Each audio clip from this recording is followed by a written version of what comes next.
How you doing, people? Hope you're well. My name's Duncan Walsh. Just another very quick tip today, hopefully you'll find of use. And it's on the subject of HIIT training and high intensity training. Now, there's lots of research out there at the moment singing the praises of HIIT training, high intensity interval training. It's a form of training that I've done for many years. I have found it tremendously effective. And research is also showing that per minute of effort, HIIT training is getting up to a gold standard as a training method which best takes advantage of all the benefits of exercise. Some people have described it as the closest thing we have to an elixir of youth. Across the board, it lowers the risk of cardiovascular disease, diabetes, many cancers. The research is getting overwhelming. And one of the key factors that contributes so well to this is the high intensity factor. Zone 2 training definitely has its place in a training schedule, but if you want to raise your VO2 max and get the same extent of health benefits, you have to do a lot of Zone 2 training to compare to HIIT training.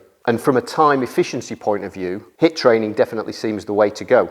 So great, that means we're going to jump in the gym, do a HIIT circuit, get the heart rate really high and really push hard. Well, hold your horses there. If you're just starting out on your fitness journey or you're not used to that level of intensity in your training, don't jump in there to skyrocket your heart rate. One of the things that I don't see in all of these talks advocating HIIT training is that you do have to build up to that level of intensity. Don't go like a bull in a china shop, go crazy on your first time at it. So what's the best way to introduce yourself to it? Well, what I would recommend is if you do some form of Zone 2 training, have the finishing sprint mentality. In other words, just for the last couple of minutes or even the last 1 minute, push that bit harder.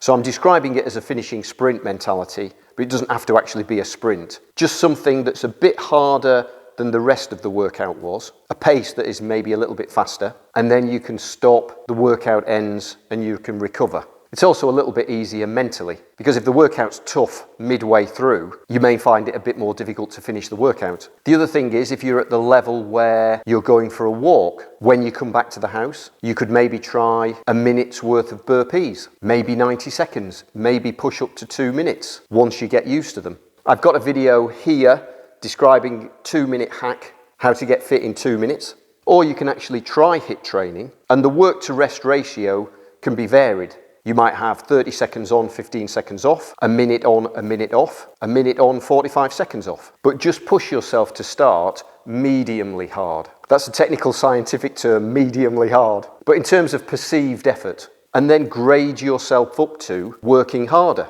Remember, your heart's a muscle, and you wouldn't go crazy with any other muscle on the very first workout. So yeah, basically, HIIT workouts, definitely have them in your schedule, but if you haven't done them before, build up to that level of intensity.